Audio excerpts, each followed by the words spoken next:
और अभी भी क्या होता है, वर्मा जी का मेरे पास कॉल आता है और वो हमसे कॉल उठाते ही जैसे मैं पूछता हूँ हाँ वर्मा जी बताइए, तो कॉल उठाते ही वो कहने लगते हैं मेरे गुड को डिटेन कर लिया गया।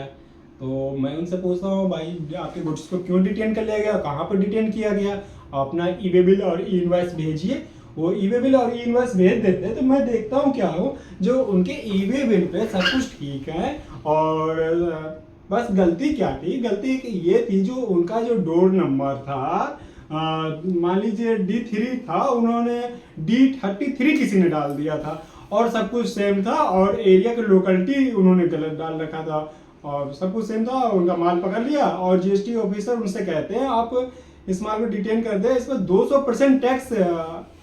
आपको लगेगा। वो बहुत परेशान थे, 200% भाई टैक्स लगेगा, इतना ज़्यादा टैक्स हम कहाँ से भरेंगे। तो डिपार्टमेंट के वेबसाइट पे जी बिल की वेबसाइट पे एनेक्जर में जब आप जाएंगे तो उसमें एनेक्जर डाउनलोड होता है। तो इस तरह की गलती में जिसमें सब कुछ सही होता है, पिन कोड सही होता है, विशेषकर आप ध्यान रखिएगा आपका पिन कोड सही होना चाहिए और इस तरह का ऑफिशियल पार्ट में डोर नंबर गलत हो जाना या एड्रेस में बोले तो लैंडमार्क का गलती हो जाना, इस केस में जीएसटी ऑफिसर आपके माल को रिलीज करना ही पड़ेगा। बस 1,000 रुपये प्लांटी लगती है और 1,000 की प्लांटी लेके आपके माल को रिलीज कर दिया जाएगा।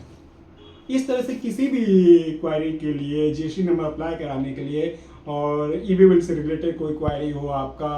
और जीएसटी से रिलेटेड कोई क्वायरी, एचएसएन जीएसटी में एचएसएन से अपडेट के कोई क्वायरी हो तो आप हमको डीएम करिए, हमारी टीम आपको तुरंत कांटेक्ट करेगी।